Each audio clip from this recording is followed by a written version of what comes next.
So ಅಭಿವೃದ್ಧಿ ಕೆಲಸಗಳು ಆಗ್ತಾ ಇಲ್ಲ, ಸುಮ್ಮನೆ ಗ್ಯಾರಂಟಿಗಳ ಹೆಸರಲ್ಲಿ ಈಗ ಅನುದಾನಗಳು ಸಿಗ್ತಾ ಇಲ್ಲ ಅನ್ನುವಂಥದ್ದು ಆರೋಪ ನಿಮ್ಮ ಕೆಲವು ಶಾಸಕರು ಕೂಡ ಮಾಡಿದ್ರು.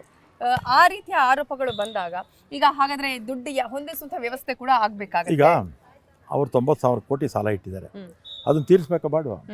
ಅದಕ್ಕೆ ಬಡ್ಡಿ ಕಟ್ಟಬೇಕಾ ಬೇಡವಾ? ಅದೆಲ್ಲ ಅದನ್ನ ತೀರಿಸ್ತಾ ಇದ್ದೀವಿ, ಬಡ್ಡಿನೂ ಕಟ್ತಾ ಇದ್ದೀವಿ. ಅವ್ರು ಸಾಲ ಬಿಡದೇ ಇದ್ದರೆ ನಮ್ಗೆ ಅಭಿವೃದ್ಧಿ ಕೆಲಸಗಳು ಇನ್ನೂ ವೇಗವಾಗಿ ಆಗ್ತಿತ್ತು. ಸಾಲ ಮಾಡಿಟ್ಟವ್ರು ಯಾರು? ಬೊಮ್ಮಾಯಿಯವರು, ಯಡಿಯೂರಪ್ಪ ಅವರು ಇಬ್ಬರೇ 2.25 ಲಕ್ಷ ಕೋಟಿ ಸಾಲ ಮಾಡಿದ್ದಾರೆ. ಅಭಿವೃದ್ಧಿನೂ ಆಗ್ತಾ ಇದೆ, ನಮ್ಮ ಗ್ಯಾರಂಟಿಗಳು ನಡೀತಾ ಇದೆ.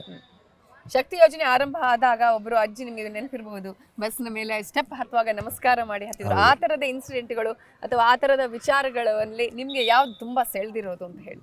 ಯಾರಾದರೂ ನಿಮ್ಮ ಹತ್ರ ಬಂದು ನಮಗೆ ಬಹಳ ಕಷ್ಟ ಆಯಿತು, ನಾವು ಹೋಗುವಂಥದ್ದೇ ಇರಲಿಲ್ಲ ಇಂತಹ ಸ್ಥಳಗಳಿಗೆ, ಈ ಶಕ್ತಿ ಯೋಜನೆಯಿಂದ ನಾವು ಹೋಗುವಂತಾಯ್ತು ಅಂತ ಹೇಳ್ಕೊಂಡಿರುವಂಥದ್ದೆಲ್ಲ ಯಾವುದಾದ್ರೂ ಬಹಳ ಇಂಟ್ರೆಸ್ಟಿಂಗ್ ಆಗಿರುವಂತಹ ಅಥವಾ ಮನ ಕಲಕುವಂತಹ ಇನ್ಸಿಡೆಂಟ್ ನೆನಪು? ಅದು ಒಂದಮ್ಮ, ಅದು ಭಾಳ ಇಂಪಾರ್ಟೆಂಟು.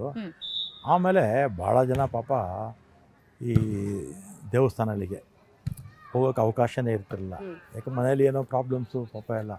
ಅಂಥವರೆಲ್ಲ ಕೂಡ ಎಲ್ಲೆಲ್ಲಿ ಬೇಕೋ ಮನಸ್ಸು ಬಂದ ಕಡೆ ಎಲ್ಲ ಹೋಗಿ ಬಂದಿದ್ದಾರೆ.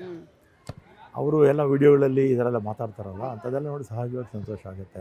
ಆಮೇಲೆ ಹೆಣ್ಮಕ್ಳು ವಿಶೇಷವಾಗಿ ಬೆಂಗಳೂರಲ್ಲಿ ಗಾರ್ಮೆಂಟ್ಸ್ ಎಷ್ಟು ಲಕ್ಷ ಜನ ಇದ್ದಾರೆ, ಆಮೇಲೆ ದಿನನಿತ್ಯ ಕೂಲಿ ಕಾರ್ಮಿಕರು ಇದ್ದಾರಲ್ಲ ಅವರು ಎಷ್ಟು ಜನ ಇದ್ದಾರೆ, ಬೀದಿ ಬದಿ ವ್ಯಾಪಾರಿಗಳು, ಈ ಥರದ ಏನು ಕಡಿಮೆ ಆದಾಯ ಬರ್ತಾ ಇರ್ತಕ್ಕಂಥ ಲಕ್ಷಗಟ್ಟಲೆ ಜನ ಬೆಂಗಳೂರಲ್ಲಿದ್ದಾರೆ. ಅವರೆಲ್ಲ ಕೂಡ ನಮ್ಮ ಬಸ್ಸಲ್ಲಿ ಈಗ ಉಚಿತವಾಗಿ ಹೋಗಿ ಬರ್ತಾರೆ. ಉಚಿತವಾಗಿ ಹೋಗಿ ಬರೋದ್ರಿಂದ ಸಹಜವಾಗಿ ನಮಗೂ ಖುಷಿ ಆಗುತ್ತೆ, ಸರ್ಕಾರಕ್ಕೂ ಖುಷಿ ಆಗುತ್ತೆ. ಎಸ್, ಈಗ ಸರ್ ಒಂದು ಡ್ರೈವರ್ನ ವಿಚಾರದಲ್ಲಿ ಗಮನಿಸೋದಾದ್ರೆ, ಈಗ ಅವರು ಕೆಲಸದಲ್ಲಿ ಇದ್ದಂತಹ ಸಂದರ್ಭದಲ್ಲಿ ಏನಾದರೂ ತೀರ್ಕೊಂಡ್ರೆ ಅವರಿಗೆ ಕೂಡ ಅಂದರೆ ಕೋಟಿ ಹಣವನ್ನು ಕೊಡುತ್ತೆ, ಅಂದರೆ ಆ ರೀತಿ ಆದಂತಹ ಪ್ರಯತ್ನ ಇದೆಯಾ ಹೇಗೆ ಅಂತ ಹೇಳಿ? ನಮ್ಮಲ್ಲಿ ಬಸ್ಸು ರಿಕ್ರೂಟ್ಮೆಂಟು ಇಷ್ಟೇ ಅಲ್ಲ, ನಮ್ಮ 1,04,000 ಜನ ಇದ್ದಾರೆ ಈಗ ಎಂಪ್ಲಾಯೀಸು.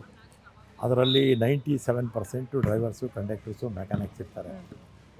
ಅವ್ರಿಗೆ ಹಿಂದೆ ಆಕ್ಸಿಡೆಂಟ್ ಆಗಿ ತೀರೋದ್ರ ಸರ್ವಿಸಲ್ಲಿದ್ದಾಗ 1 ಪೈಸಾ ಕೊಡ್ತಿರಲಿಲ್ಲ. ನಾವೀಗ 1 ಕೋಟಿ ರೂಪಾಯಿ ಇನ್ಶೂರೆನ್ಸ್ ಮಾಡಿಸಿದ್ವಿ.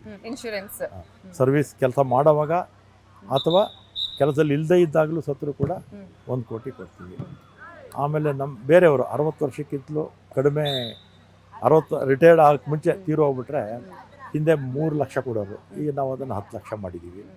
ಆಮೇಲೆ ಇವ್ರಿಗೂ ಅಷ್ಟೇ, ಪ್ರಯಾಣಿಕರಿಗೆ ಯಾರಾದರೂ ಆಕ್ಸಿಡೆಂಟಲ್ಲಿ ತೀರೋದ್ರೆ 10 ಲಕ್ಷ ಕೊಡ್ತೀವಿ. ಮೊದಲು ಒಂದು 25,000 ಕೊಟ್ಬಿಟ್ಟು ಕೋರ್ಟ್ಗೆ ಹೋಗಿ ಅಂತ ಹೇಳ್ತಿದ್ರು. ಆಮೇಲೆ ನಮ್ಮ ಇವರಿಗೆ ಎಂಪ್ಲಾಯೀಸ್ಗೆ 40 ವರ್ಷಕ್ಕಿಂತಲೂ ಮೇಲ್ಪಟ್ಟವ್ರಿಗೆ ಜಯದೇವ ಆಸ್ಪತ್ರೆ ಜೊತೆ ಒಡಂಬಡಿಕೆ ಮಾಡಿಕೊಂಡು ಅವರಿಗೆ ಆರೋಗ್ಯ ತಪಾಸಣೆ ಪ್ರತಿ ವರ್ಷ ಕೂಡ ಮಾಡ್ತೀವಿ. ಜನರಲ್ ಚೆಕಪ್ ಪೂರ್ತಿ ಮಾಡ್ತೀವಿ. ಅವಾಗೇನಾಗುತ್ತೆ, ಅವ್ರಿಗಿರ್ತಕ್ಕಂಥ ಕಾಯಿಲೆಗಳು ಗೊತ್ತಾದರೆ ಟ್ರೀಟ್ಮೆಂಟ್ ತೊಗೊಂಡ್ರೆ ಹಿಂದೆ ಏನು ಸಾವಿನ ಪ್ರಮಾಣ ಇತ್ತಲ್ಲ ಅದಕ್ಕಿಂತಲೂ ಕಡಿಮೆ ಆಗಿದೆ. ಅವ್ರ ಯೋಗಕ್ಷೇಮನ. ಆಮೇಲೆ ಮಕ್ಕಳಿಗೆ ಸ್ಕಾಲರ್ಶಿಪ್ಪು, ಹಿಂದೆಲ್ಲ 4-5 ಲಕ್ಷ ಕೊಡೋರು, ಯಾರು ಹೈ ಮೆರಿಟ್ ಇರೋರಲ್ಲ 85%, 90%ಅವ್ರಿಗೆ ಕೊಡೋರು.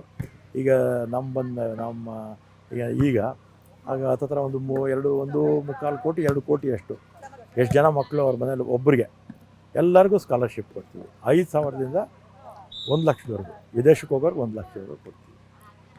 ಸಾಕಷ್ಟು ಸುಧಾರಣೆ ತಂದಿದ್ದೀವಿ. ಈಗ ಮತ್ತೊಂದು ಆರೋಪ ಇರೋದು, ಖಾಸಗಿ ದೇವಸ್ಥಾನಗಳನ್ನು ಮುಜರಾಯಿ ಇಲಾಖೆಗೆ ಒಳಪಡಿಸ್ತಾರೆ ಅನ್ನುವಂತಹ ಆರೋಪ ಕೂಡ ಇದೆ. ಸೊ ಇಂತಹ ಸಂದರ್ಭದಲ್ಲಿ ಒಂದಷ್ಟು ಆಕ್ರೋಶ ಕೂಡ ಇದಕ್ಕೆ ವ್ಯಕ್ತ ಆಗಿತ್ತು. ಆ ರೀತಿಯ ಯೋಚನೆ ಏನಾದರೂ ಸರ್ಕಾರದ ಮುಂದೆ ಇದೆಯಾ ಹೇಗೆ? ನಮ್ಮ ರಾಜ್ಯದಲ್ಲಿ 1,80,000ಕ್ಕಿಂತಲೂ ಹೆಚ್ಚು ದೇವಸ್ಥಾನಗಳಿದೆ. ಅದರಲ್ಲಿ ಮುಜರಾಯಿ ಸಂಬಂಧಪಟ್ಟಿದ್ದು 35,000 ಚಿಲ್ಲರೆ ಅಷ್ಟೇ. ಈ 35,000 ದೇವಸ್ಥಾನ ನೋಡ್ಕೊಳ್ಳೋಕ್ಕೆ ನಮ್ಮ ಹತ್ರ ಹಣದ ಕೊರತೆ ಇರುತ್ತೆ. ಈ ಖಾಸಗಿ ದೇವಸ್ಥಾನಗಳು ನಾವು ಯಾಕೆ ತಗೊಳ್ತೀವಿ? ಕೆಲವು ದೇವಸ್ಥಾನಗಳಲ್ಲಿ ಆಡಳಿತ ಮಂಡಳಿ ಮಾಡ್ಕೊಂಡಿರ್ತಾರೆ, ಡಿಸ್ಪ್ಯೂಟ್ ಬಂದ್ಬಿಡುತ್ತೆ, ಕೋರ್ಟ್ಗಳಿಗೆ ಹೋಗ್ತಾರೆ ಅಥವಾ ಜಿಲ್ಲಾಧಿಕಾರಿಗಳಿಗೆ ಕೋರ್ಟ್ಗೆ ಹೋಗ್ತಾರೆ. ಕೋರ್ಟ್ ಡೈರೆಕ್ಷನ್ಸ್ ಕೊಟ್ಟರೆ ಮಾತ್ರ ಬೆರಳೆಣಿಕೆ ಅಷ್ಟು ತೊಗೊಂಡಿರ್ಬೋದು ಕೋರ್ಟ್ ಡೈರೆಕ್ಷನ್ನಿಂದ. ಅಥವಾ ಜಿಲ್ಲಾಧಿಕಾರಿಗಳು ಎಲ್ಲ ಲೋಕಲ್ಲು ಗಲಾಟೆಗಳಿರುತ್ತೆ, ಜಿಲ್ಲಾಧಿಕಾರಿಗಳು ಆದೇಶ ಮಾಡ್ತಾರೆ. ಆ ಮಾಡಿದಂಥ ಸಂದರ್ಭದಲ್ಲಿ ಮಾತ್ರ ಬೆರಳೆಣಿಕೆ ಅಷ್ಟು ತೊಗೊಂಡಿರ್ಬೋದು. ಆಮೇಲೆ ನಾನು ಯಾರು ಈಗ ಈ ಖಾಸಗಿ ದೇವಸ್ಥಾನಗಳನ್ನ ಸರ್ಕಾರಕ್ಕೆ ತಗೊಳ್ತಾರೆ ನಾನು ಯಾವುದು ನಾವು ತಗೊಳ್ಳಲ್ಲ, ನಮ್ಗೆ ಯಾವುದು ಬೇಕಾಗುವುದಿಲ್ಲ. ಕೋರ್ಟ್ ಡೈರೆಕ್ಷನ್ಸ್ ಕೊಟ್ಟಾಗ ಮಾತ್ರ ತೊಗೊಂಡಿದ್ವಿ, ಅದು ಬೆರಳೆಣಿಕೆ ಅಷ್ಟು. ಆಮೇಲೆ ಇವ್ರು ಯಾರು ಅಪಪ್ರಚಾರ ಮಾಡ್ತಾರಲ್ಲ ಅವರಿಗೆ ಒಂದು ಆಫರ್ ನಾನು ಕೊಡ್ತೀನಿ, ಆಫರ್ ಕೊಡ್ತೀನಿ. ನಮ್ಮಲ್ಲಿ 34,000 ಚಿಲ್ಲರೆ ಸಿ ಗ್ರೇಡ್ ಟೆಂಪಲ್ಸ್ ಇದೆ. ಅದರಲ್ಲಿ ಒಬ್ಬೊಬ್ಬರು ಒಂದು 100 ದೇವಸ್ಥಾನಗಳನ್ನು ಕೊಡ್ತೀನಿ ಅವರಿಗೆ. ನೀವೇ ಕೊಡ್ತೀರಿ? ಅವ್ರು ಬಂದು ಅಭಿವೃದ್ಧಿ ಮಾಡಿ ಖಾಸಗಿ ದೇವಸ್ಥಾನಗಳಿದೆ ಅವ್ರು ಹೇಳ್ತಾರಲ್ಲ, ನಮ್ಮ ಮುಜರಾಯಿ ದೇವಸ್ಥಾನಗಳನ್ನು ತಗೊಂಡು ಅಭಿವೃದ್ಧಿ ಮಾಡಲಿ. ಅವ್ರಿಗೆಲ್ಲ ಈಗ ನಾವು ಶಾಲೆ ದತ್ತು ತೊಗೊಂಡಿಲ್ವ, ಆ ರೀತಿ ಅವರು ದತ್ತು ತೊಗೊಂಡು ಮಾಡಲಿ, ನಾವೇ ಕೊಡ್ತೀವಿ. ಬಟ್ ಇದೆಲ್ಲ ಹಂಗಂದ್ರೆ ಸುಳ್ಳ ಅಂತ ಹೇಳ್ತೀರಿ? 100% ಭಾಗ ಸುಳ್ಳು. ವ್ಯಾಪಕವಾಗಿ ಅದೊಂದು ಟೀಮೇ ಇದೆ ಅಪಪ್ರಚಾರ ಮಾಡೋದಕ್ಕೆ. ಅದರಲ್ಲೂ ವಿಶೇಷವಾಗಿ BJP ಪಕ್ಷ ಇದೆಯಲ್ಲ, BJP ಪಕ್ಷ, BJP ಮುಖಂಡರುಗಳು, ಅವರ IT ಸೆಲ್ ಇದೆಯಲ್ಲ, ಅವ್ರಿಗಿದೇ ಕೆಲಸ. ಅವರಿಗೆ ಚಾಮುಂಡಿ ಬೆಟ್ಟದ ವಿಚಾರದಲ್ಲಿ ಏನು ಹಾಗಾದ್ರೆ ಪ್ರಾಧಿಕಾರವನ್ನು ಮಾಡಲಾಗಿದೆ? ಪ್ರಾಧಿಕಾರ ಮಾಡಿದ್ದೀವಮ್ಮ. ಅದೇನಾಗಿದೆ, ಮಹಾರಾಜರ ಕಾಲದಲ್ಲೂ ಕೂಡ ಅದರ ಮುಜರಾಯಿ ಇಲಾಖೆ ವ್ಯಾಪ್ತಿಯಲ್ಲೇ ಇತ್ತು. ನಾವು ಪ್ರಾಧಿಕಾರ ಮಾಡಿದಂಥ ಸಂದರ್ಭದಲ್ಲಿ ಅವರು ರಾಜ ಕುಟುಂಬದವರು ಕೋರ್ಟ್ಗೆ ಹೋಗಿದ್ದಾರೆ. ಫೈನಲ್ಲಾಗಿ ಕೋರ್ಟ್ ಏನು ತೀರ್ಮಾನ ಮಾಡುತ್ತೋ ಅದಾಗುತ್ತೆ. ಮಾಡಿದ ಉದ್ದೇಶ ಏನು ಅಂದರೆ, ಚಾಮುಂಡಿ ಬೆಟ್ಟ ಕನಿಷ್ಠ ವರ್ಷಕ್ಕೆ ಒಂದು 50 ಲಕ್ಷ ಜನ ಹೋಗ್ತಾರೆ. 50 ಲಕ್ಷ ಜನಕ್ಕೆ ಅಲ್ಲಿ ಫೆಸಿಲಿಟಿ ಕೊಡೋದಕ್ಕೆ ವ್ಯವಸ್ಥಾಪನೆ ಸಮಿತಿಯಿಂದ ಕಷ್ಟ. ಪ್ರಾಧಿಕಾರ ಆದರೆ ಚೀಫ್ ಮಿನಿಸ್ಟ್ರು, ಉಸ್ತುವಾರಿ ಮಂತ್ರಿಗಳು, ಮತ್ತು ಲೋಕಲ್ MLAಸು, ಆಮೇಲೆ ಈ ದೊಡ್ಡ ಒಬ್ಬ ಆಫೀಸರಲ್ಲಿ ಇನ್ಚಾರ್ಜ್ ಇರ್ತಾರೆ. ಅವೊಂದು ಇಂಪ್ರೂವ್ಮೆಂಟ್ ಆಗೋದಕ್ಕೆ ಅವಕಾಶಗಳಿರುತ್ತೆ. ರಾಜ್ಯ ಸರ್ಕಾರ ಕೂಡ ಹೆಚ್ಚು ಅನುದಾನ ಕೊಡ್ಬೋದು. ಮತ್ತು ಅಲ್ಲೂ ಕೂಡ ಆದಾಯ ಬರ್ತಾ ಇರ್ತಕ್ಕಂಥದ್ದನ್ನು ಕರೆಕ್ಟಾಗಿ ಸದುಪಯೋಗ ಮಾಡಿಕೊಂಡ್ರೆ ಬರ್ತಾ ಇರ್ತಕ್ಕಂಥ ಜನಕ್ಕೆ ನಾವು ಫೆಸಿಲಿಟೀಸ್ ಕೊಡಬೇಕು.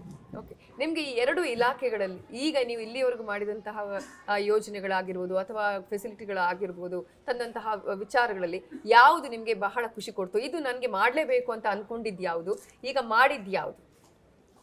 ಒಂದು, ನಮ್ಮ ಮುಜರಾಯಿ ಇಲಾಖೆ ಅಂದರೆ ಯಾರೂ ಕೂಡ ಹಿಂದೆ ಹೆಚ್ಚು ಆಸಕ್ತಿ ತಗೊಳ್ತಿರಲಿಲ್ಲ. ಈ ಮುಜರಾಯಿ ಇಲಾಖೆ ಕೊಟ್ಟ ಮೇಲೆ ಇದನ್ನು, ಯಾಕಂದರೆ ಮುಜರಾಯಿ ಇಲಾಖೆ ಸುಮಾರು 35 ದೇವಸ್ಥಾನ ಬರುತ್ತೆ. ಜನಕ್ಕೆ ಭಾಳ ಹತ್ತಿರ ಇರ್ತಕ್ಕಂಥ ದೇವಸ್ಥಾನ. ಯಾಕೆಂದರೆ ಪ್ರತಿಯೊಬ್ಬರು ಕೂಡ 100ಕ್ಕೆ 99 ಭಾಗ ದೇವ್ರನ್ನ ನಂಬ್ತಾರೆ, ದೇವಸ್ಥಾನಗಳಿಗೆ ಹೋಗ್ತಾರೆ, ಹೆಚ್ಚು ನಂಬಿಕೆ ಇಟ್ಕೊಂಡಿರ್ತಾರೆ. ಮತ್ತು ಈ ದೊಡ್ಡ ದೊಡ್ಡ ದೇವಸ್ಥಾನಗಳಿಗೆ ಹೆಚ್ಚು ಜನ ಹೋಗ್ತಾರೆ. ಫೆಸಿಲಿಟೀಸ್ ಕಡಿಮೆ ಇರುತ್ತೆ. ಅಲ್ಲಿ ಫೆಸಿಲಿಟೀಸು ಜಾಸ್ತಿ ಕೊಡಬೇಕು, ಮತ್ತು ಒಂದು ಶಿಸ್ತು ಕೂಡ ತರಬೇಕು. ಮತ್ತು ಹೆಚ್ಚು ಕಾರ್ಯಕ್ರಮಗಳನ್ನ ಈಗ ನಾನು ಹೇಳಿದಲ್ಲ, ಮಕ್ಕಳಿಗೆ ಸ್ಕಾಲರ್ಶಿಪ್ ಕೊಡೋದು, ಅರ್ಚಕರ ಮಕ್ಕಳು, ನೌಕರರ ಮಕ್ಕಳಿಗೆ ಪಾಪ ಅವ್ರು ಸತ್ತೋಗ್ಬಿಟ್ರೆ ಒಂದು ಪೈಸಾ ಕೊಡ್ತಿರಲಿಲ್ಲ ಅರ್ಚಕರು, ಅವ್ರಿಗೆ 2 ಲಕ್ಷ ರೂಪಾಯಿ ಕೊಡುವಂಥದ್ದು, ಅವ್ರಿಗೆ ಮನೆ ಕೊಡಬೇಕು. ಅವ್ರಿಗೆ ಭಾಳ ಜನ ಪಾಪ ಪೂರ್ ಕಂಡೀಷನಲ್ಲಿರ್ತಾರೆ, ಅವ್ರಿಗೆ ಮನೆ ಕಟ್ಟೋದಕ್ಕೆ ಒಂದಷ್ಟು ಹಣ ಕೊಡಬೇಕು ಇಲಾಖೆಯಿಂದ. ಮತ್ತು ಸಿ ಗ್ರೇಡ್ ಟೆಂಪಲ್ಸ್ಗೆ ಈ ಸ್ವಲ್ಪ ಹಣವನ್ನು ಒಂದು ವರ್ಷಕ್ಕೆ 1,000-2,000 ದೇವಸ್ಥಾನಗಳಿಗೆ ಸ್ವಲ್ಪ ಕೊಟ್ಟರೆ ಉಳಿದಿದ್ದನ್ನು ಅವರು ಊರಿನವರು ಹಾಕ್ಕೊಂಡು ಮಾಡ್ಕೊಳ್ತಾರೆ. ಇದೆಲ್ಲ ಮಾಡಬೇಕು ಅಂತ ನನಗೆ. ಸರ್, ದೇವರನ್ನ ನಂಬ್ತೀರಾ ನೀವು? ಈಗ ನಮ್ಮ ಹಿರಿಯರು ದೇವಸ್ಥಾನಗಳು ಕಟ್ಟಿದ್ದೇನೆ ಕೇಳಿ, ಜನ ತಪ್ಪುದಾರಿಗೆ ಹೋಗಬಾರ್ದು. ತಪ್ಪುದಾರಿಗೆ ಹೋದವರು ಸನ್ಮಾರ್ಗದಲ್ಲಿ ಬರಬೇಕಂತಾನೆ ದೇವಸ್ಥಾನಗಳನ್ನ ಕಟ್ಟಿ, ದೇವಸ್ಥಾನಗಳ ಜನರನ್ನು ಹೋಗೋ ಮಾಡಿ ಜನರನ್ನು ಮತ್ತೆ ತಪ್ಪುದಾರಿಗೆ ಹೋಗಬಾರ್ದು. ಹೋದವರು ವಾಪಸ್ ಬರಬೇಕು, ಭಯಭಕ್ತಿಯಿಂದ ಇರಬೇಕು, ಒಬ್ಬರೊಬ್ಬರು ಸಹಾಯ ಮಾಡಬೇಕು. ಆ ಉದ್ದೇಶದಿಂದಲೇ ಇಷ್ಟು ದೇವಸ್ಥಾನಗಳನ್ನು ನಮ್ಮ ಹಿರಿಯರು ಕಟ್ಟಿರ್ತಕ್ಕಂಥದ್ದು. ನಾನು ಅದೇ ಕೆಲಸ ಮಾಡ್ತಾಯಿದ್ದೀನಿ. ನಾನು 4 ದೇವಸ್ಥಾನಕ್ಕೆ ಅಧ್ಯಕ್ಷನಾಗಿದ್ದೀನಿ. ಆ 4 ದೇವಸ್ಥಾನಗಳು ನಾವೇ ಕಟ್ಟಿಸಿರೋದು. ನಾವೇಂದ್ರೆ ನಾನು ಒಬ್ಬನೇ ಅಲ್ಲ, ನಮ್ಮ ಎಲ್ಲ. ಓಕೆ, ನಿಮಗೆ ಇಷ್ಟದ ದೇವರು ಯಾವುದು ಸರ್? ಎಲ್ಲ ದೇವರನ್ನು. ಇದು ಈಗ ಒಬ್ಬೊಬ್ರಿಗೆ ಏನಾಗುತ್ತೆ, ಒಂದೊಂದಿರುತ್ತೆ. ನಮ್ಮ ಸಹಜವಾಗಿ ನಮ್ಮ ಮನೆ ದೇವರು ವೀರಭದ್ರ ಸ್ವಾಮಿ. ವೀರಭದ್ರ ಅಂತ ಶಿವ. ಓಕೆ, ಶಿವ. ದಿನಾಲು ಪೂಜೆ ಮಾಡ್ತೀರಿ? ನಮ್ಮ ಮನೆಯಲ್ಲೆಲ್ಲ ಜಾಸ್ತಿ ಮಾಡ್ತಾರೆ.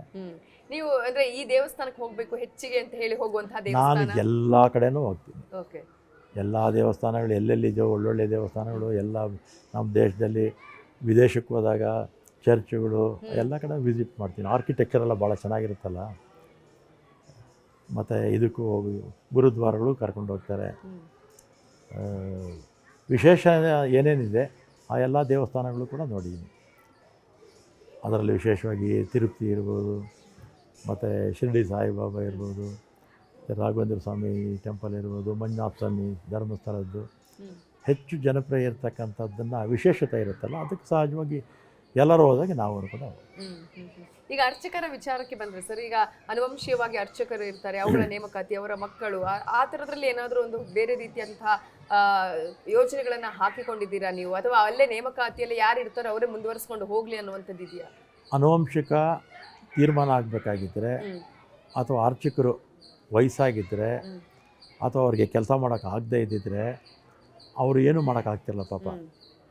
ಅವರಿಗೆ ಸಾಯೋವರೆಗೂ ಏನು ತೀರ್ಮಾನ ತಗೊಳ್ಳೋ ನಾನೇನು ಮಾಡಿದೆ ಅಂತ, ಅವರು ಚೆನ್ನಾಗಿದ್ದಾಗ ಅಂದರೆ ಆರೋಗ್ಯ ಸರಿ ಇರೋಲ್ಲ ಅಥವಾ ಪೂಜೆ ಮಾಡೋಂಥ ಶಕ್ತಿ ಇರೋದಿಲ್ಲ, ಅಂಥವ್ರಿಗೆ ಏನು ಮಾಡಿದ್ದೀನಿ, ಅವ್ರ ವಾರಸ್ದಾರ ಯಾರು ಅಂತ ಅವ್ರು ಹೇಳಿದರೆ ಆ ಅಧಿಕಾರವನ್ನು ತಹಸೀಲ್ದಾರ್ಗೆ ಕೊಟ್ಬಿಟ್ಟಿದ್ದೀನಿ. ಈಗ ಅದು ಕೂಡ ಕ್ಲಿಯರ್ ಆಗಿದೆ.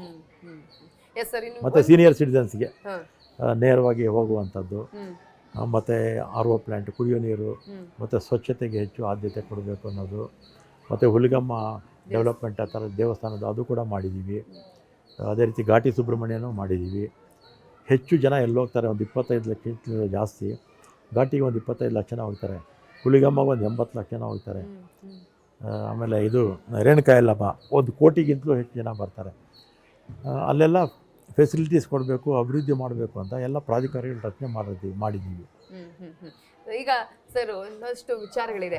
ಈಗ ಮೊನ್ನೆ ನೀವು ಚನ್ನಪಟ್ಟಣದ ಉಸ್ತುವಾರಿಯೂ ಆಗಿರೋದು, ಅಂದರೆ ರಾಮನಗರದ ಉಸ್ತುವಾರಿಯೂ ಆಗಿರೋದು, ಚನ್ನಪಟ್ಟಣ ಕ್ಷೇತ್ರದ ಬೈ ಎಲೆಕ್ಷನ್ ಸಂದರ್ಭದಲ್ಲಿ ಕೂಡ ಪ್ರಚಾರ ಮಾಡಿದ್ರಿ, ನಮ್ಮ ಸರ್ಕಾರವೇ ಇರುತ್ತೆ ಅಂತ ಹೇಳಿದ್ರಿ. ಎಲ್ಲ ಒಂದ್ ಕಡೆ ಜಮೀರ್ ಅವರ ಹೇಳಿಕೆ ಎಫೆಕ್ಟ್ ಆಯ್ತು ಅಂತ ಅನ್ಸುತ್ತಾ? ಹೇಗೆ ಆ ಸಂದರ್ಭದಲ್ಲಿ ಎಫೆಕ್ಟ್ ಆಯ್ತೋ ಇಲ್ವೋ, ಮುಜುಗರ ಅಂತೂ ಆಯ್ತು, ಮುಜುಗರ ಆಗಿದೆ. ಆ ಸಂದರ್ಭದಲ್ಲಿ ಬೇಕಾಗಿಲ್ಲ ಅನ್ನೋ ಅವಶ್ಯಕತೆ ಇರಲಿಲ್ಲ.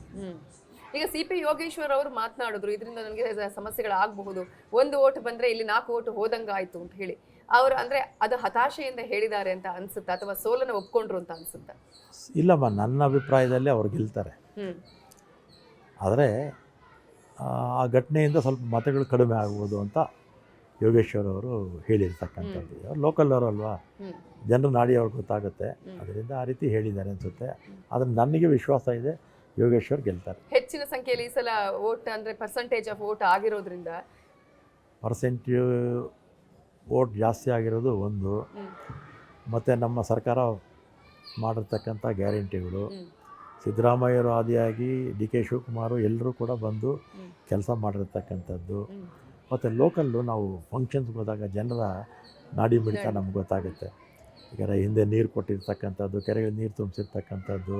ದೇವೇಗೌಡರು ಹೇಳ್ತಾರೆ ಇಗ್ಲೂರು ಕೆರೆ ಅದರಿಂದಾಗಿ ನಾನು ಕೊಟ್ಟಿದ್ರಿಂದಾಗಿ ಬಂತು ಅಂತ ಅವ್ರು ಹೇಳ್ತಾರೆ. ಸಣ್ಣ ಡ್ಯಾಮ್ ಅಮ್ಮ ಅದು.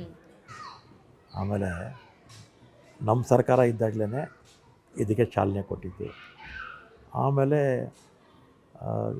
ಸ್ವಲ್ಪ ಅವರು ನಮ್ಮ ಪಕ್ಷ ಬಿಟ್ಟು BJPಗೆ ಸೇರಿಕೊಂಡ್ರಲ್ಲ, ಆಗ ಸ್ವಲ್ಪ ಓಡಾಡಿ ಇಂಟ್ರೆಸ್ಟ್ ಆಗಿ ಹಣ ತೊಗೊಂಬಂದು ಬೇಗ ಫಾಸ್ಟಾಗಿ ಕೆಲಸ ಮಾಡೋದಕ್ಕೆ ಮಾಡಿದ್ರು. ಮತ್ತು ಸಿದ್ದರಾಮಯ್ಯವರು 13ರಲ್ಲಿ ಮಂತ್ರಿ ಆದಮೇಲೆ ಮತ್ತೆ 300 ಕೋಟಿ ಚಿಲ್ಲರೆ ಕೊಟ್ಟಿದ್ದಾರೆ. ಆಮೇಲೆ ಆಗ ವಿದ್ಯುತ್ ಮಂತ್ರಿ ಆಗಿದ್ದವರು ನಮ್ಮ ಇವರು ಶಿವಕುಮಾರ್ ಅವರು, ಇದು ಎಲ್ಲ ವಿದ್ಯುತ್ ಸಂಪರ್ಕ ಕೊಡೋದಕ್ಕೆ ಅವರು ಕಾರಣಕರ್ತರಾಗಿದ್ದಾರೆ. ಅದರಲ್ಲಿ ಎಲ್ರಿಗೂ ಇದು ಸಲ್ಲುತ್ತೆ. ಆದರೆ ಮೇಜರು ಆಸಕ್ತಿ ತಗೊಂಡು ಓಡಾಡಿದ್ದು ಯೋಗೇಶ್ವರ್ ಅವರು. 3 ಕ್ಷೇತ್ರಗಳಲ್ಲಿ ಸರ್, 3 ಕ್ಷೇತ್ರಗಳನ್ನು ಗೆಲ್ಲುವ ಭರವಸೆ ಇದೆಯಾ? ಜನ ನಾವು ಮಾಡಿರ್ತಕ್ಕಂಥ ಕೆಲಸ, ನಮ್ಮ ಕಾರ್ಯಕ್ರಮಗಳನ್ನ ಅರ್ಥ ಮಾಡ್ಕೊಂಡಿದ್ರೆ, ಮತ್ತು ಚುನಾವಣೆ ಅಂದರೆ ಗೊತ್ತಲ್ಲ ನಿಮಗೆ, ಆ ಥರದಕ್ಕೆ ಮರಳಾಗದೇ ಇದ್ದರೆ, BJPಯವರ ಸುಳ್ಳುಗಳಿಗೆ ಮರಳಾಗದೇ ಇದ್ದರೆ 3 ಕಡೆ ನಾವೇ ಗೆಲ್ಲಬೇಕು. ನಿಮಗೆ ಹೆಚ್ಚು ನಂಬಿಕೆ ಇರುವಂತಹ ಕ್ಷೇತ್ರ ಯಾವುದು? ಚನ್ನಪಟ್ಟಣ ಒಂದು, ಸಂಡೂರು ಒಂದು, ಮತ್ತು ಶಿಗ್ಗಾಂವಲ್ಲಿ 50-50 ಇದೆ ಅಂತ ಹೇಳ್ತಾರೆ. ಸರ್, ಈಗ ಶಾಲೆಗಳ ವಿಚಾರ ಬಂದರೆ, ಅನೇಕ ಶಾಲೆಗಳಲ್ಲಿ ಅವ್ರ ಮಕ್ಕಳ ಒಂದು ಸಂಖ್ಯೆಯನ್ನು ಗಮನದಲ್ಲಿಟ್ಕೊಂಡು ಒಂದಷ್ಟು ಶಿಕ್ಷಕರ ನೇಮಕಾತಿ ಆಗುತ್ತೆ.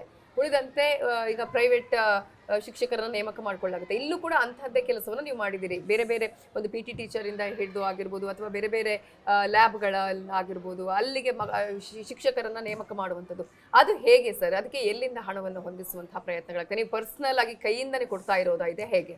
ಈಗ ಇನ್ಫ್ರಾಸ್ಟ್ರಕ್ಚರು ಕೆಲವು ಕಡೆ CSR ಫಂಡು, ಕೆಲವು ಕಡೆ ನಮ್ಮ ಸ್ನೇಹಿತರು, ಹಿತೈಷಿಗಳು, ಇನ್ನು ಕೆಲವರು ಸ್ಕೂಲ್ಗೆ ಅಂತಲೇ ಬಂದು ವಾಲಂಟಿಯರಾಗಿ ನಮಗೆ ಸಪೋರ್ಟ್ ಮಾಡ್ತಾರೆ.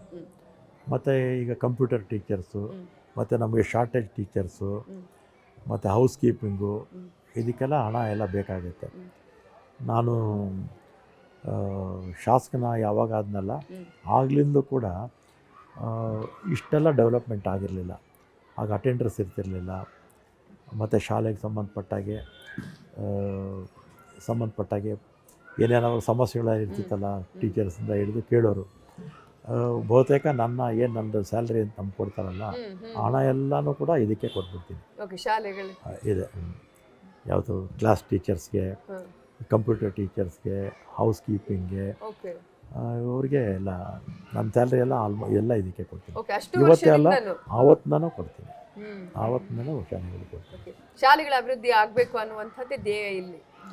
ಇಂಪಾರ್ಟೆಂಟ್ ಅಲ್ವಾ ನಮ್ಮ ಸರ್ಕಾರಿ ಶಾಲೆಗಳು. ಮತ್ತು ಈ ಬಡವರು ಬಗ್ಗರು ಅಂತೆಲ್ಲ ಬರ್ತಾರಲ್ಲ ಅವ್ರಿಗೂ ನಮ್ಮ ಕೈಲಾದಷ್ಟು ಕೊಡ್ತಾ ಇರ್ತೀವಿ. ಒಟ್ನಲ್ಲಿ ನಮ್ದೇನು ಸ್ಯಾಲ್ರಿ ಅಂತ ಬರುತ್ತಲ್ಲ ಅದು ನಾನು ₹1 ಅಂತೂ ಬಳಸ್ಕೊಂಡಿಲ್ಲ. ಎಲ್ಲ ಸಾರ್ವಜನಿಕರು ಇದಕ್ಕೆ ಕೊಟ್ಬಿಟ್ಟಿದ್ವಿ. ಸರ್ ಹೇಗೆ ಸರ್ ಈಗ ಅಂದರೆ ಅಟ್ಲೀಸ್ಟ್ ನಿಮಗೆ ಬರುವಂತಹ ಸ್ಯಾಲ್ರಿನ ಬಿಟ್ಟು ಇದೆಲ್ಲದಕ್ಕೆ ಇದಕ್ಕೆ ಬಳಕೆ ಮಾಡ್ಕೊಳ್ತಾ ಇದ್ದೀರಿ. ಸೊ ನಿಮಗೆ ಹೇಗೆ, ನೀವು ಯಾವ ರೀತಿಯಾಗಿ? ನನಗೆ ನಮ್ಮ ಹಾಬಿ ಆವಾಗಲೇ ನೀವು ಕೇಳಿದ್ರಿ, ಹೌದು, ನಾನು ಅದನ್ನು ಮಧ್ಯದಲ್ಲಿ ಮರೆತೆ. ನನಗೆ ವ್ಯವಸಾಯ ಅಂದರೆ ಭಾಳ ಇಷ್ಟ. ಓಕೆ. ಆಮೇಲೆ ನಮ್ಮ ತಂದೆ ಕಾಂಟ್ರಾಕ್ಟ್ ಆಗಿದ್ದರು. ಆಮೇಲೆ ನಮ್ಮ ತಂದೆನೂ ಒಳ್ಳೆ ವ್ಯವಸಾಯ ಮಾಡ್ತಾಯಿದ್ರು. ನಮ್ಮದೊಂದು 100 ಎಕರೆ ಮೇಲೆ ಜಮೀನಿತ್ತು ಮಧುಗಿರಿನಲ್ಲಿ. ವ್ಯವಸಾಯ ಭಾಳ ಆಸಕ್ತಿ ನನಗೆ. ಅದಾದಮೇಲೆ ನಾನು ಕೂಡ ನಮ್ಮ ತಂದೆ ಕಾಂಟ್ರಾಕ್ಟ್ ಮಾಡ್ತಿದ್ದಾರಲ್ಲ ಆವಾಗ ನಾನು ಕಾಲೇಜ್ ಓದೋವಾಗಲೇ ನಮ್ಮ ತಂದೆ ನಾನು ಕರ್ಕೊಂಡು ಹೋಗೋರು. ಕಾಂಟ್ರಾಕ್ಟ್ ಮಾಡ್ತಾಯಿದ್ರಲ್ಲ ಕರ್ಕೊಂಡು ಹೋಗೋರು. ಅದನ್ನು ಮಾಡ್ತಾಯಿದ್ದೆ. ಮತ್ತು ರಿಯಲ್ ಎಸ್ಟೇಟು ಮಾಡ್ತಾಯಿದ್ದೆ. ಮತ್ತು ಅಪಾರ್ಟ್ಮೆಂಟ್ಸ್ ಕಟ್ಟೋದು ಕೂಡ ಮಾಡಿದ್ದೀನಿ. ಲೇಔಟ್ಸು ಮಾಡಿದ್ದೀನಿ. ಮತ್ತು ನಮ್ಮದು ವೇರ್ ಹೌಸಸ್ಸು ಇದೆ. ಎಲ್ಲ ಬಾಡಿಗೆ ಎಲ್ಲ ಬರುತ್ತಲ್ಲ, ಅದಕ್ಕೆ ನಮಗೇನು ಖರ್ಚು ಮಾಡೋದಕ್ಕೆ ಧಾರಾಳವಾಗಿ ಏನು ಯೋಚನೆ ಇಲ್ಲ. ಸಮಾಜ ಸೇವೆ ಮಾಡಬೇಕು ಅನ್ನುವಂಥದ್ದು ಉದ್ದೇಶ ಒಂದು ಕಡೆ ರಾಜಕೀಯವಾಗಿದ್ರು ಕೂಡ, ಮತ್ತೊಂದು ಕಡೆ ಈ ರೀತಿಯಾಗಿ ಅದು ನಾನು ಹೇಳಿದಲ್ಲ, ನಮಗೆ ಗೊತ್ತಿಲ್ಲದಾಗೇ 20ನೇ ವಯಸ್ಸಿಗೆ ನಾವು ರಾಜಕೀಯಕ್ಕೆ ಬಂದ್ವಿ. ಆಗಲಿಂದ ಕೂಡ ಕಾಲೇಜ್ ಓದೋವಾಗಲೇ ನಮ್ಮ ಗ್ರಾಮಾಂತರದ ಪ್ರದೇಶದಿಂದ ಬರ್ತಕ್ಕಂಥವ್ರಿಗೆ ಸೀಟ್ ಕೊಡಿಸೋದು, ಸ್ಕಾಲರ್ಶಿಪ್ ಕೊಡಿಸೋದು ಆಗ್ಲಿಂದನೇ ಬಂದ್ಬಿಟ್ಟಿತ್ತಲ್ಲ, ಅದಾಗೇ ಕಂಟಿನ್ಯೂ ಆಗ್ತಾಯಿದೆ. ನೋಡೋಣ ಇನ್ನು ಎಷ್ಟು ದಿವಸ ನಡೆಯುತ್ತೆ. ನಿಮ್ಮ ಮಕ್ಕಳ ವಿಚಾರದಲ್ಲಿ ಏನು ಕನಸಿದೆ ಸೌಮ್ಯಾರೆಡ್ಡಿ ಅವರ ವಿಚಾರದಲ್ಲಿ? ಸೌಮ್ಯಾರೆಡ್ಡಿ ಈಗ ರಾಜ್ಯ ಮಹಿಳಾ ಕಾಂಗ್ರೆಸ್ ಅಧ್ಯಕ್ಷೆ. ಒಂದು ಕಡೆ ಶಾಸಕಿ ಒಂದು ಬಾರಿ ಆಗಿದ್ಲು.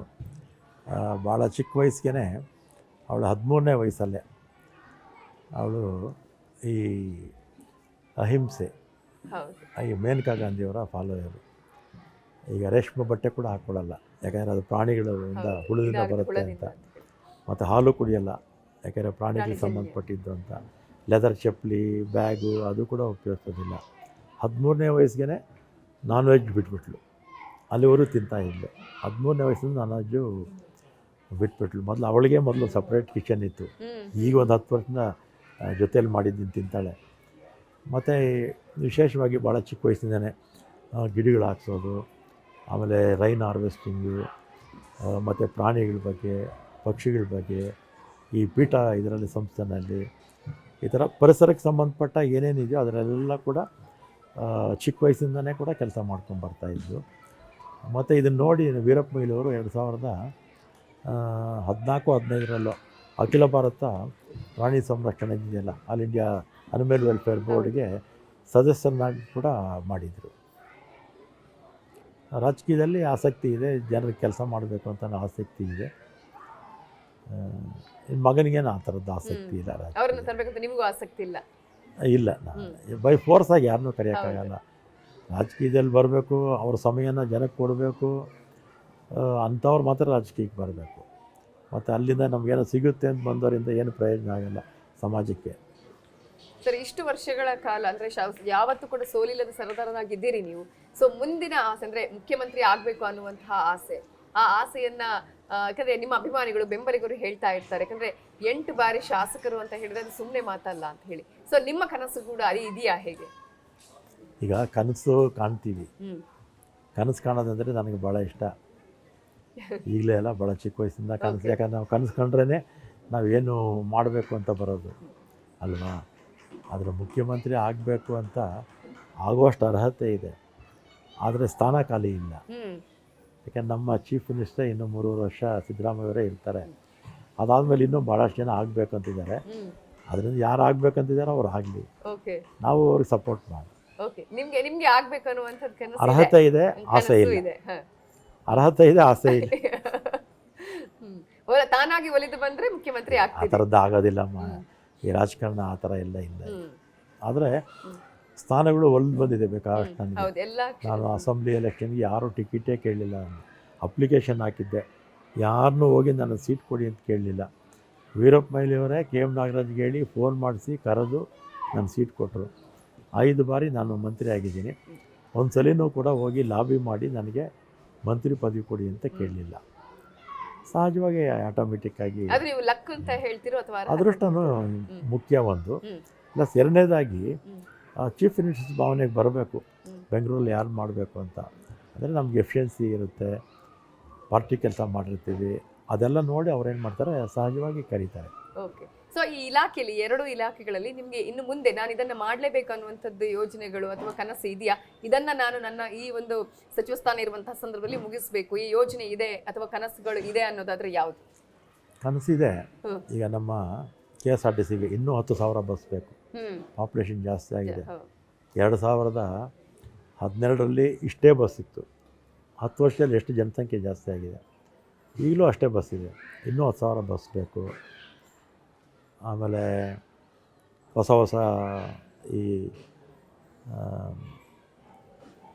ಲಾಸ್ಟ್ ಪಾಯಿಂಟ್ ಕನೆಕ್ಟಿವಿಟಿ ಪಾಯಿಂಟ್ ಅಂತಿದೆಯಲ್ಲ, ಆ ಥರ ಕೂಡ ಮಾಡಬೇಕು. ಹಿಂದೆ ನಾನಿದ್ದಾಗ ನಗರ ಸಾರಿಗೆ ಪ್ರಾರಂಭ ಮಾಡಿದ್ವಿ ಎಲ್ಲ ನಗರಗಳಲ್ಲೂ ಕೂಡ. ಮತ್ತು ಇನ್ನೂ ನಗರ ಸಾರಿಗೆನ ಇನ್ನೂ ಸ್ವಲ್ಪ ಹೆಚ್ಚು ಒತ್ತು ಕೊಡಬೇಕು. ಮತ್ತು ದೇವಸ್ಥಾನಗಳದ್ದೆಲ್ಲ ಹೇಳಿದಲ್ಲ ನಾನು, ವಿಶೇಷವಾಗಿ ಯಲ್ಲಮ್ಮ ಗುಡ್ಡ, ಅದೇ ರೀತಿ ಹುಲಿಗೆಮ್ಮ, ಘಾಟಿ ಸುಬ್ರಹ್ಮಣ್ಯ, ಚಾಮುಂಡಿ ಬೆಟ್ಟ ಹೆಚ್ಚು ಜನ ಹೋಗ್ತಾರೆ, ಅಲ್ಲಿ ಇನ್ನೂ ಹೆಚ್ಚು ಫೆಸಿಲಿಟೀಸು ಕೊಡಬೇಕಂತ. ಓಕೆ. ನಮಗೆ ಒಂದು ಸ್ಟೋರಿ ಬಂತು ಸರ್, ಅಂದರೆ ಈಗ ಕೊಪ್ಪಳ ಆಗಿರ್ಬೋದು, ಗದಗ ಆಗಿರ್ಬೋದು, ಆ ಭಾಗದಲ್ಲಿ ಶಾಲಾ ಮಕ್ಕಳು ಅಂದರೆ ಅವರು ಅಲ್ಲಿ ಹತ್ತೋದಕ್ಕೆ ಅಂದರೆ ಜಾಗ ಇರೋದಿಲ್ಲ, ಸ್ಟೆಪ್ಸಲ್ಲೇ ಹತ್ಕೊಂಡು ಹೋಗ್ತಾರೆ. ಅಂಥವ್ರಿಗೂ ಕೂಡ ಬಸ್ ವ್ಯವಸ್ಥೆ ಕಲ್ಪಿಸಿ ಅಂತ ಹೇಳಿದರೆ ಬಸ್ಗಳು ಇಲ್ಲ, ಹಾಳಾಗುತ್ತೆ, ಅಂದರೆ ಡ್ರೈವರ್ಗಳು ಸಿಗೋದಿಲ್ಲ, ಬಸ್ ಸರಿ ಇಲ್ಲ ಅಂತ ಹೇಳಿ ಅಲ್ಲಿನ ನಿಗಮದವರು ಮಾಹಿತಿಯನ್ನು ಕೊಡ್ತಿದ್ದಾರೆ.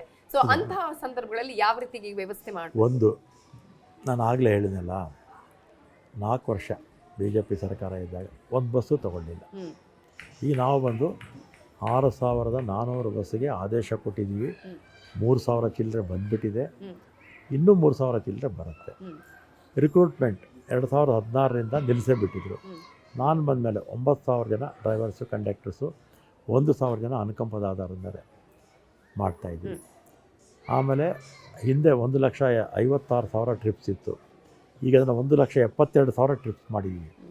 ಇನ್ನು 16,000 ಟ್ರಿಪ್ಸು ಜಾಸ್ತಿ ಮಾಡಿದ್ದೀವಿ. ಆಮೇಲೆ ಇವರು 3,800 ಬಸ್ ನಿಲ್ಲಿಸೇ ಬಿಟ್ಟಿದ್ರು, ಅದೆಲ್ಲ ಪುನಃ ಪ್ರಾರಂಭ ಮಾಡಿದ್ವಿ. ಈಗ ಶಕ್ತಿ ಬಂದ ಮೇಲೆ ಜನ ಜಾಸ್ತಿ ಓಡಾಡ್ತಾರೆ.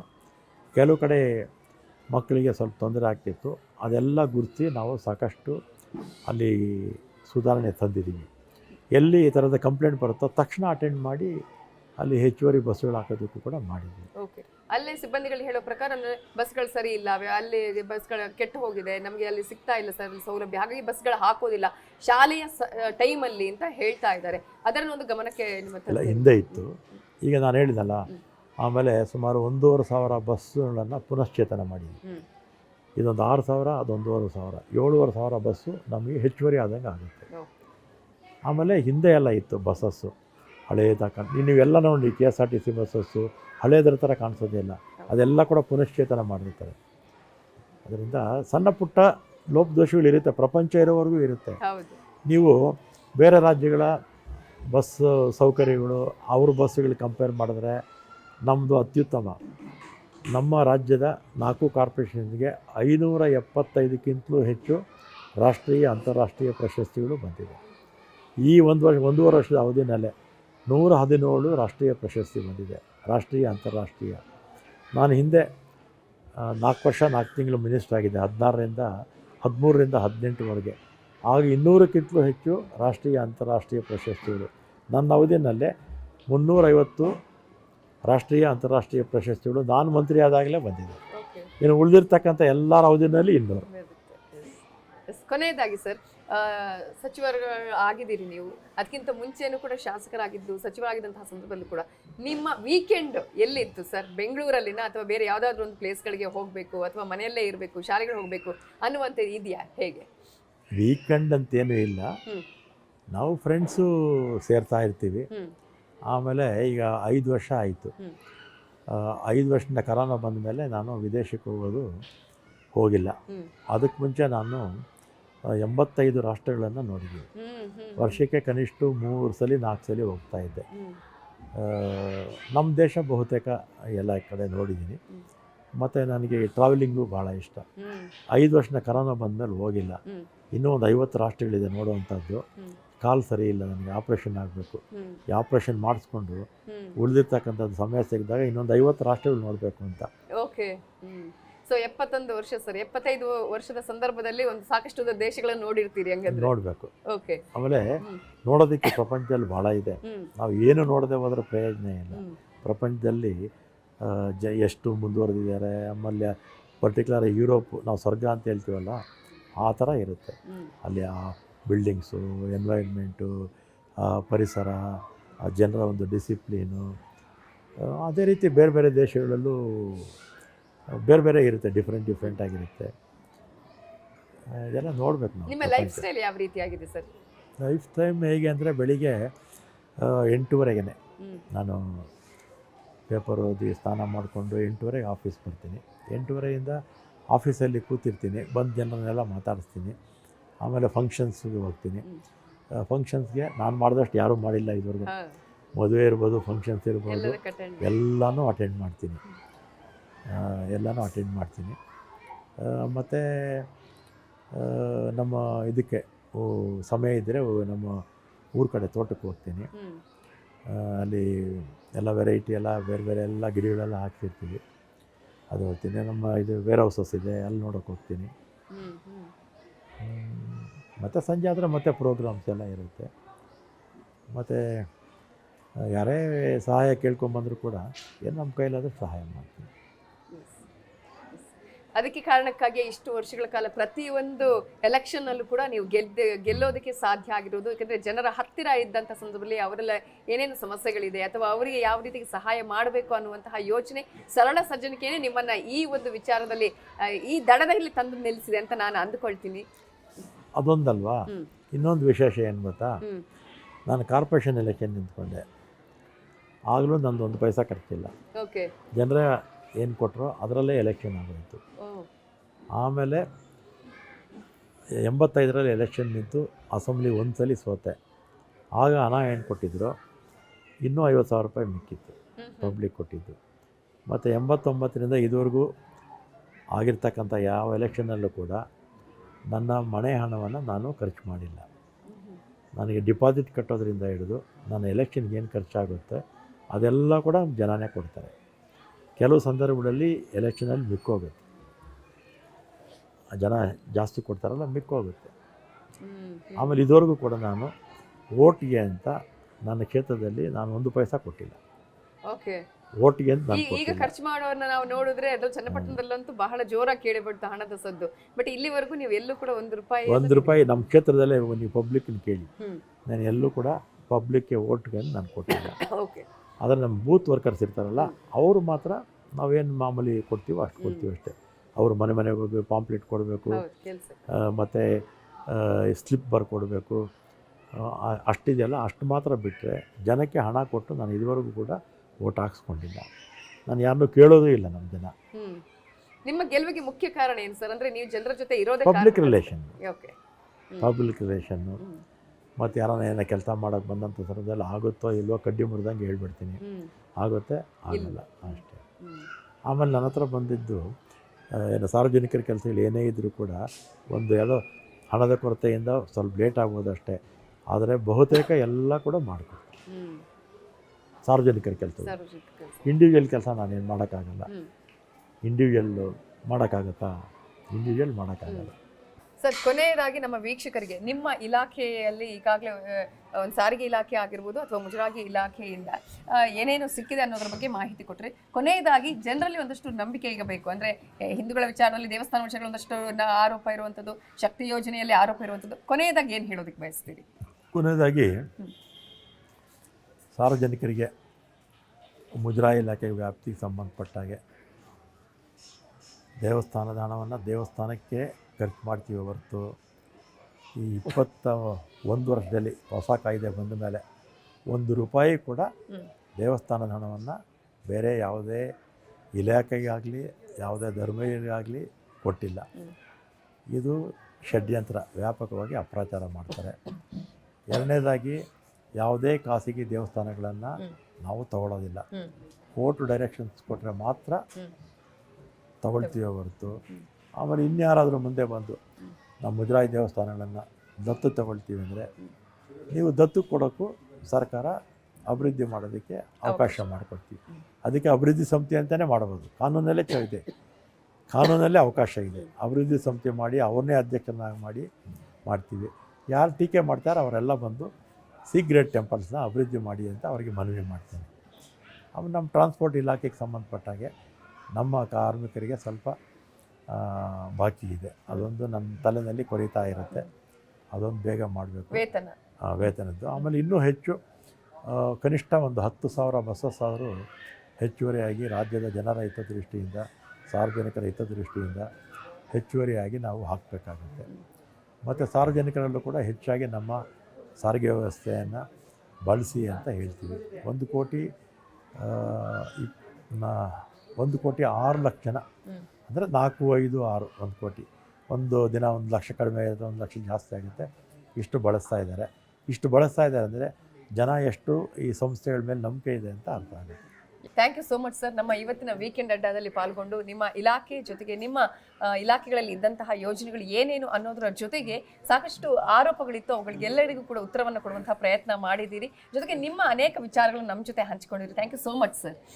ಇದು ಇವತ್ತಿನ ವೀಕೆಂಡ್ ಅಡ್ಡ. ಮುಂದಿನ ವಾರ ಮತ್ತೊಬ್ಬ ಅತಿಥಿಯ ಜೊತೆಗೆ ನಿಮ್ಮ ವೀಕೆಂಡ್ ಅಡ್ಡದಲ್ಲಿ ನಾನು ಇಡ್ತೀನಿ. ಮುಂದಿನ ವಾರ ಯಾರು ಅನ್ನೋದನ್ನ ನೀವೇ ಕಾದು ನೋಡಿ. ಇದು ಇವತ್ತಿನ ವೀಕೆಂಡ್ ಅಡ್ಡ. ಕ್ಯಾಮರಾ ಪರ್ಸನ್ ಶಿವಪ್ಪ ಜೊತೆ ನವಿತಾ ಜೈನ್, ನ್ಯೂಸ್ 18.